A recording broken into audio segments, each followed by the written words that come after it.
O PL, mesmo com a segunda bancada, não teve proporcionalidade, porque o Pacheco é um belíssimo de um filho e foi lá e escanteou o PL.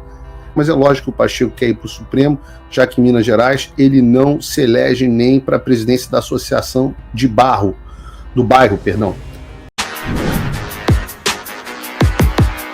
Olavo Edu Carvalho, melhor canal de corte do YouTube.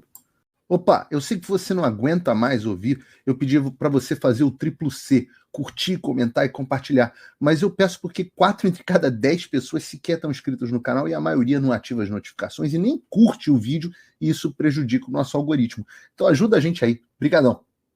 Apesar da pauta americana ser o nosso foco até o dia das eleições nos Estados Unidos, a gente não pode deixar de falar aqui sobre o que está acontecendo nas discussões das presidências da Câmara dos Deputados e do Senado Federal Brasileiro.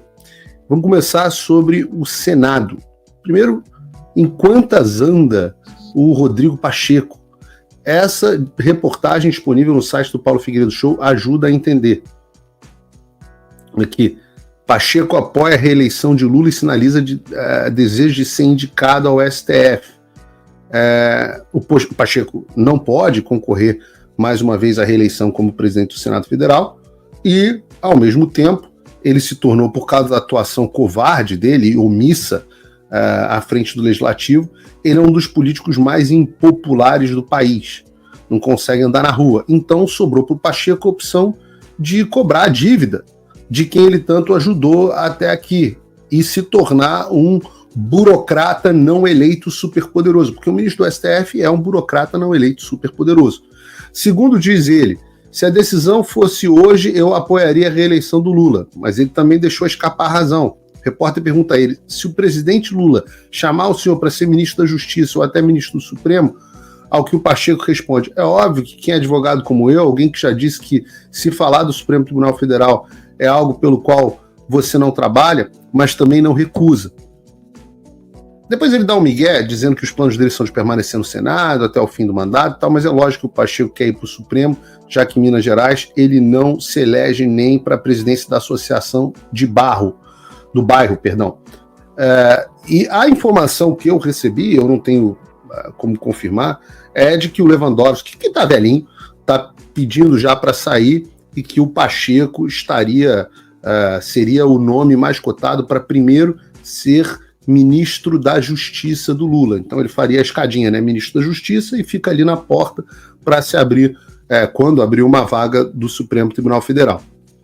Então essa seria a ambição dele. É um cara que já é um cara que não trabalha pra gente. Ele trabalha pro Lula. Ele já desistiu de ser político eleito. Então nossa vontade não tem mais efeito sobre ele. Quem tem a esperança dele de ganhar dinheiro, de fazer as negociatas dele, de arrumar uma boquinha, de ter alguma função relevante na vida, é essa de o doutor Lula ir lá e beneficiar, né? Ossos do ofício. E talvez por isso ele tenha falado lá do PL da anistia, que está na Câmara dos Deputados e sobre o qual nós ainda vamos tratar aqui hoje de forma um pouco mais detalhada. E o que diz o Pacheco? Abre aspas, nós não podemos tratar com leniência e fraqueza um processo que buscava degradar a nossa democracia. Foi grave e aviltante. Muitas pessoas que enfrentaram essa antidemocracia sofreram na pele as consequências políticas, eleitorais e pessoais disso. Políticas, eleitorais e pessoais. Ele deve estar falando dele mesmo, porque politicamente ele morreu, eleitoralmente ele morreu e pessoalmente ele não consegue mais andar na rua, por causa disso que ele chama de antidemocracia, que antidemocracia é a vontade do povo, né?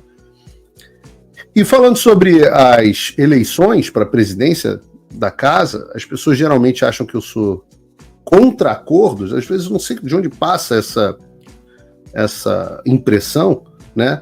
Mas a verdade é que eu sou a favor de um pensamento prático. Eu sou contra o acordo Caracu, que eu até brinquei com o deputado Eduardo Bolsonaro lá no programa, e ele concorda que às vezes os acordos da direita são Caracu, né? Onde o outro lado entra com a cara e a direita entra com o resto. Então, tem dois conceitos que vocês precisam entender para a gente tratar aqui sobre acordo e negociação. O primeiro conceito é o que se chama, e são dois termos em inglês, eu não sei como se fala assim em português, a minha formação em negociação foi aqui nos Estados Unidos. Então, o primeiro termo se chama leverage. Leverage em inglês é alavanca. E é efetivamente o que permite que você alavanque a negociação na direção que você quer. É o que você tem que o outro lado da negociação quer, ou o que você tem que eles não queiram que aconteça. Você pode ter um leverage positivo ou um leverage negativo, né? Pode ser alguma coisa que o outro lado quer de você, ou pode ser algo que o outro lado morra de medo que aconteça com você. Então, isso é leverage, um conceito importantíssimo em qualquer negociação. Livro-texto de negociação, leiam os livros do Chris Voss, foi meu professor em Harvard, muito bom. Já um outro conceito é o conceito do BATNA. O BATNA é quase que um inverso do leverage, num certo sentido. O BATNA significa Best Alternative to a Negotiated Agreement, ou seja, em português, a melhor alternativa a um acordo negociado. Que basicamente é o seguinte: o que acontece com você se você não conseguir chegar a um acordo? Então esses são dois pilares para toda vez que você estiver negociando e que você quiser fugir de um acordo caracu.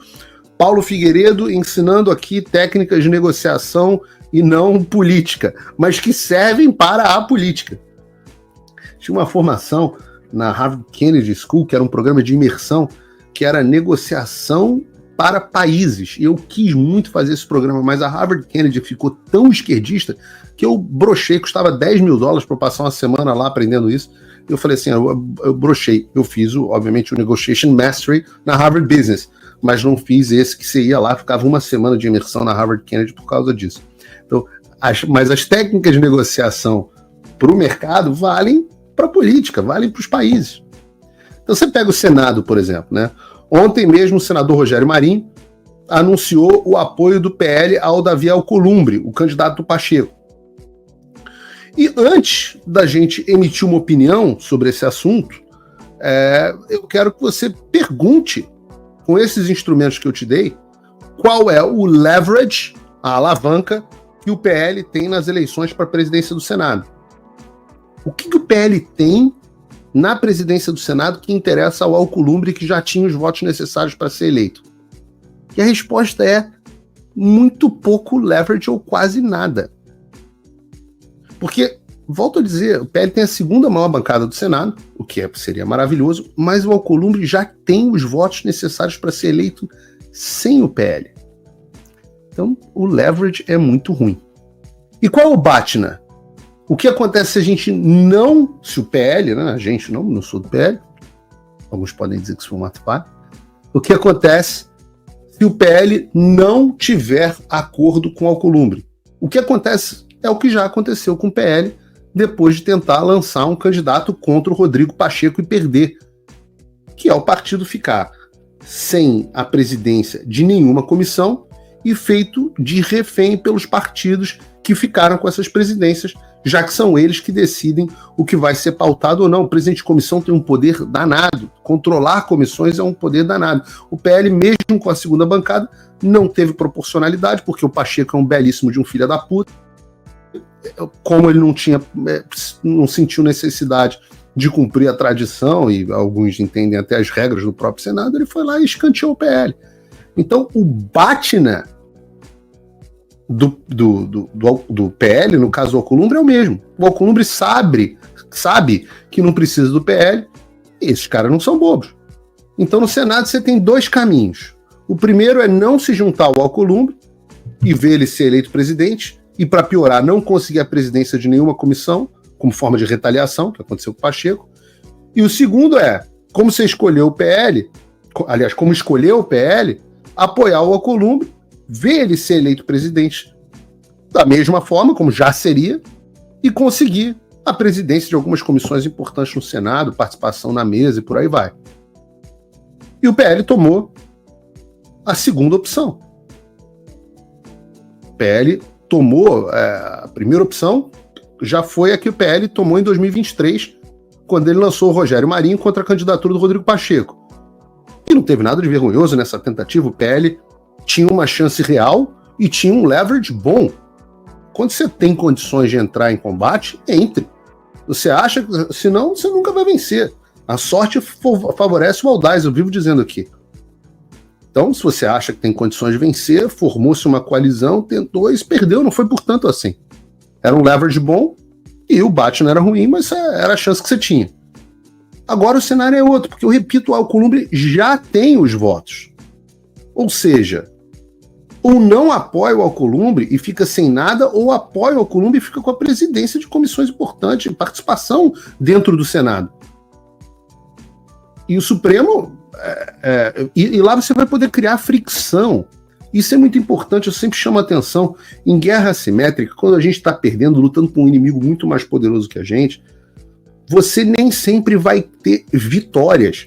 Muitas vezes o que você vai conseguir é criar fricção para que o adversário não avance com velocidade e vá se desgastando nesse processo. Bom, o Stalin é o exemplo mais famoso, fez isso com a teoria da terra arrasada, contra... Mas todas as guerras assimétricas, os vietnamitas fizeram isso com os americanos, os afegãos fizeram isso com os russos primeiro, e depois com os soviéticos, né, e com os americanos também. É assim, quando você está numa guerra onde você está em extrema desvantagem, você tem que criar fricção. E o PL pode criar fricção dentro do Senado, principalmente perante ao Supremo. E pode pautar também projetos relevantes.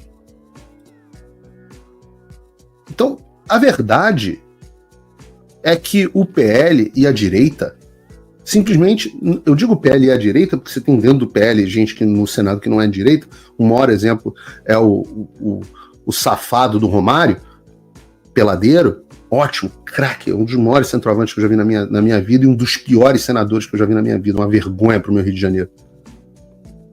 E eu conheço ele pessoalmente, chegou a frequentar bastante a minha casa, e, jogando bola, gente boa, tudo mais. Agora, como senador, uma desgraça. Uma desgraça. Então, PL e a direita não têm os números necessários para impactar a eleição do Senado. Não apoiar o Alcolumbre é uma derrota certa que não vai favorecer nada a situação da direita.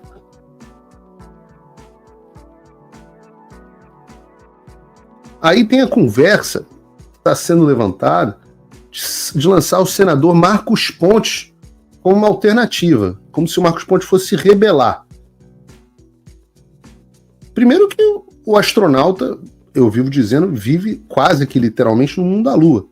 Até agora ele não mostrou para que veio.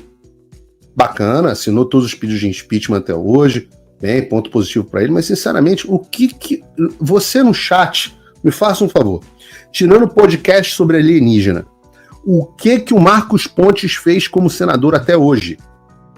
Qual o mote da campanha do Marcos Pontes? Me respondam aqui, por favor, no chat.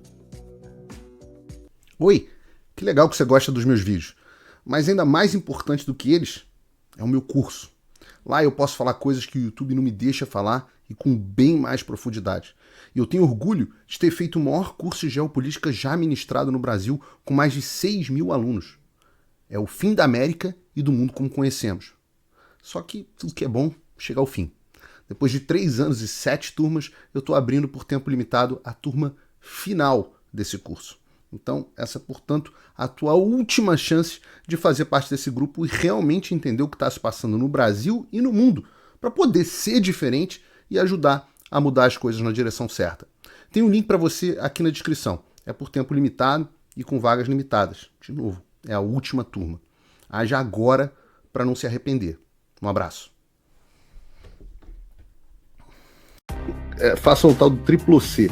Curta, comenta e compartilhe.